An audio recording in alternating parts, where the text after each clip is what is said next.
Senator Patty Murray didn't just attend a routine oversight hearing, she dropped a political grenade that should stop every American in their tracks. What she uncovered about the FBI under Director Kash Patel is nothing short of shocking. The Bureau, America's top law enforcement agency, is operating without a legally required budget plan. No numbers, no strategy, no timeline. At the very same moment, more than 1,900 FBI employees are already gone. Agents, cyber experts, linguists, scientists, the very people we rely on to track terrorists, fight gangs, stop fentanyl, protect children, and keep our democracy safe. Think about that. The FBI, the agency tasked with defending against domestic and foreign threats, is flying blind. We have not yet seen it. That is really absurd. The FBI is our nation's leading law enforcement agency, a budget of $10.7 billion. It is critical that we understand how you are spending taxpayer dollars. So, Director Patel, when should we expect this FY25 spend plan for the FBI? Have you seen it? Have you reviewed it? When will we get it? I'll get you an answer, ma'am. I don't have a timeline on that. It was due last week by law. I understand. And your answer is you just understand. You're not going to follow the law? My answer is that I am following the law, and I'm working with my interagency partners to do this and get you the budget that you are required to have. And you have no timeline? No. Well, we also need a full budget request, not a single paragraph full of wild talking points that we saw with the skinny budget proposal. We're now having a budget hearing without a budget request. So, Director Patel, where is the FY 2026 budget request for the FBI? It's being worked on, ma'am. Have you reviewed it? Have you approved it? Not yet. When will we get it? As soon as I can get it from my interagency partners and get it approved. 6 months from now? I don't know, ma'am. I'm not going Well, to make how up a do timeline. we as Congress do our budget and our work without that request and without the spend plan? Well, ma'am, I'm here. I'm don't doing the care. best I can. I can't make up answers. I'm going to commit to you to work on getting you the information you need. That is insufficient and deeply disturbing. No response? I've given my response. Well, the FBI is already down 1,900 employees since 2023 as a direct result of the Fiscal Responsibility Act.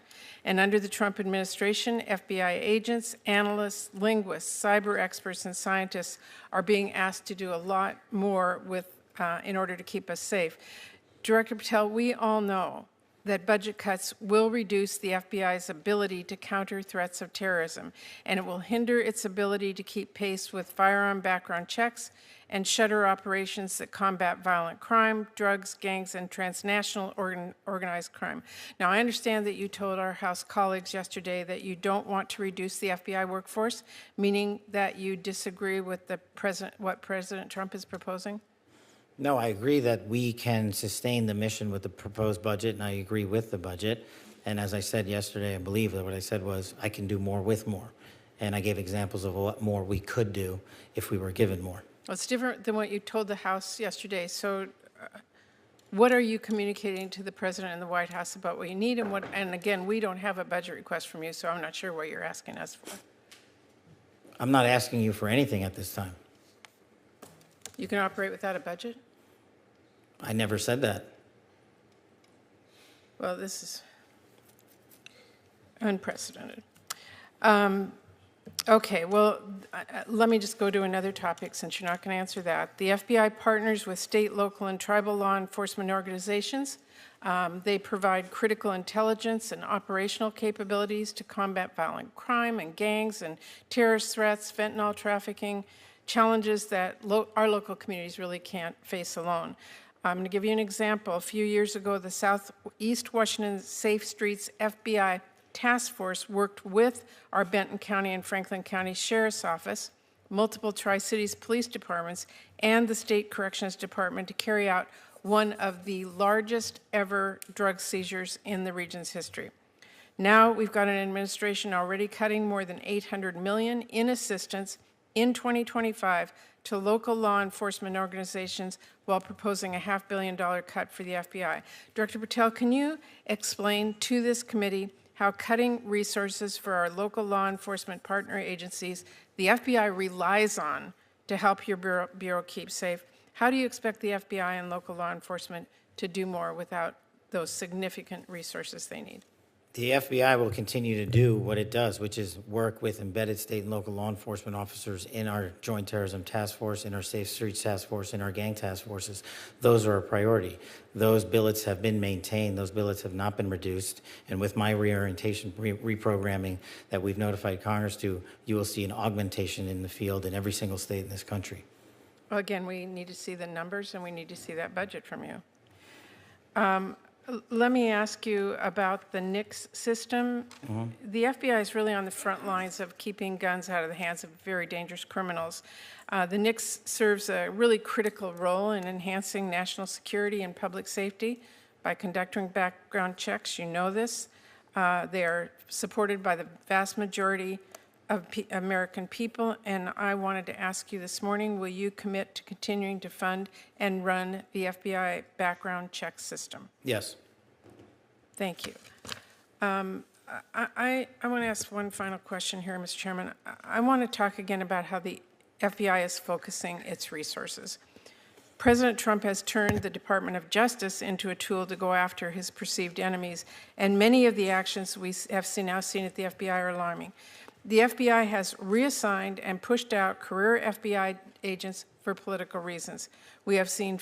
And when Murray pressed Patel for answers, he offered none. No dates, no drafts, not even a vague commitment, just excuses and silence. That's not oversight, that's sabotage hiding in plain sight.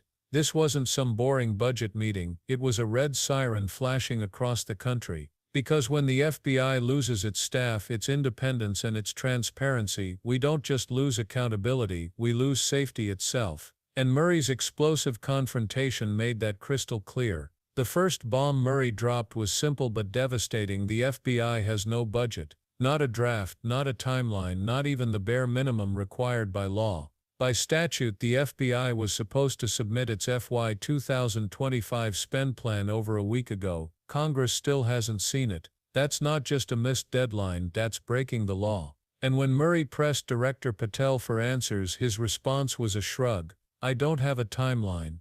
Imagine that. The man charged with protecting the country can't tell lawmakers when or if his agency will even explain how it plans to use taxpayer dollars. But it wasn't just about 2025.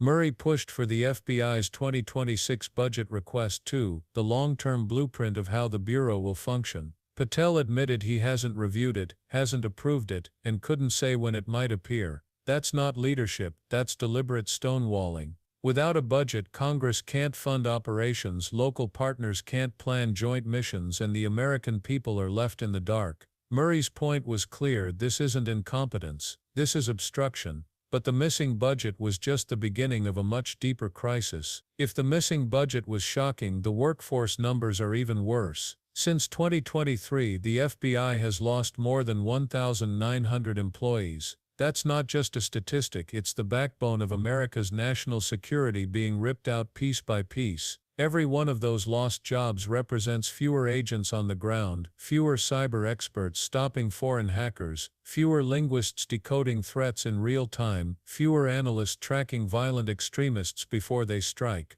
It means delays in investigations, gaps in intelligence, and criminals who slip through the cracks because the Bureau simply doesn't have the manpower to keep up. Senator Murray made the consequences crystal clear. These cuts directly weaken America's ability to stop terrorism, combat gangs, intercept fentanyl, and enforce gun background checks. And yet Patel brushed it off. He claimed the FBI can sustain the mission with fewer people and less money. But anyone paying attention knows that's impossible. You can't ask fewer agents to do more with less while threats multiply every single day. This wasn't just a budgetary oversight, it was a direct hit on the FBI's ability to keep Americans safe, and the cuts don't stop with the Bureau itself. The FBI doesn't work alone. Its strength has always come from its partnerships with state, local, and tribal law enforcement. Those joint task forces are the backbone of America's fight against gangs, cartels, and terrorism. But under the new budget cuts, even those lifelines are being slashed.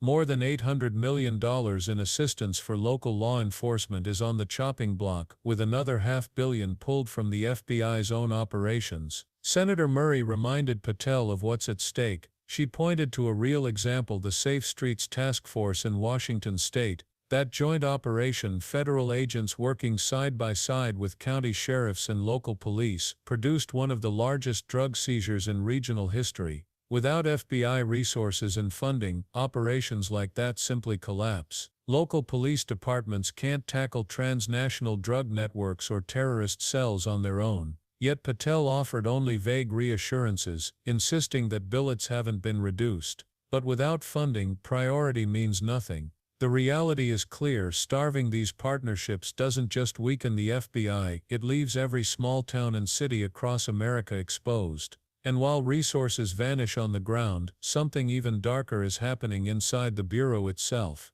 Budget cuts are dangerous, but Senator Murray exposed something even more alarming: the FBI under Patel is being bent into a political weapon. Reports claim that career agents have been reassigned, sidelined, or forced out, not because they failed their mission, but because their work collided with political interests. Investigators tied to January 6 placed on leave. Analysts who examined Russian election interference pushed out. These weren't rookies, they were national security veterans with years of experience, suddenly treated as disposable. Murray pressed Patel directly: wasn't this retribution? Wasn't this politicization? Patel pushed back, claiming that anyone reassigned had violated ethics rules. But notice what he didn't do: he never gave a straight answer. Instead, he rattled off arrest numbers and drug seizures as if statistics could mask the hollowing out of independent law enforcement.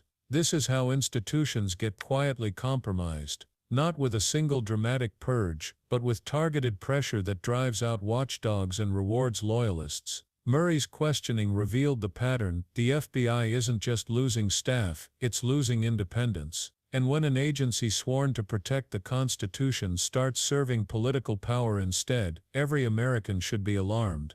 And the timing of all this makes it even more dangerous. All of this, the budget chaos, the staff exodus, the politicization, would be bad enough in any year. But it's happening in an election year, and that makes it catastrophic. The FBI isn't just another government agency, it's the frontline defense against election interference, extremist threats, and foreign cyber attacks. Weakening it now is like pulling firefighters off duty in the middle of a wildfire. Senator Murray spelled it out: when election security should be a top priority, the Bureau is being hollowed out. Career investigators who monitored disinformation networks, gone. Resources for cyber defense and counterterrorism, slashed. At the exact moment extremist groups are mobilizing online and foreign adversaries are probing our systems, the FBI is being told to do more with less. That's not strategy, that's sabotage. And let's be clear, this isn't just about politics in Washington. When the FBI can't track threats, it's your community, your schools, your polling places that are left vulnerable. The consequences of these cuts won't be felt in distant offices, they'll be felt in the lives of ordinary Americans. But Murray didn't just expose the danger, she revealed the bigger strategy driving it all. Senator Murray's questions pointed to something bigger than budget cuts or missing paperwork. What she exposed looked like a deliberate playbook, a strategy to weaken independent institutions from the inside. First you defund them, then you sideline the people who resist. You bury oversight requests, delay accountability, and quietly replace watchdogs with loyalists. The FBI under Patel checks every box. This isn't about trimming waste or streamlining operations, it's about hollowing out the Bureau's core functions while keeping up the illusion of business as usual. The numbers prove it: nearly 2,000 staff gone, hundreds of millions cut from local partnerships, and top investigators pushed aside. That doesn't happen by accident. It happens by design. Murray connected the dots. The chaos at the FBI isn't random, it's political. And the timing, right before a high-stakes election, makes it even more dangerous. Weakening law enforcement oversight and shielding leadership from accountability doesn't protect Americans, it protects those in power. And that's the true danger. Because once institutions like the FBI are stripped of independence, it's not just the agency that suffers, it's democracy itself. Which leads to the urgent question Murray left hanging in that hearing. Senator Patty Murray's confrontation wasn't just about missing spreadsheets or sloppy leadership, it was about the survival of independent law enforcement in America. Think about what we've just learned. The FBI has no budget plan, even though the law requires one. Nearly 1,900 employees are gone, weakening every arm of national security. Local partnerships that once took down cartels and violent gangs are being starved of funding.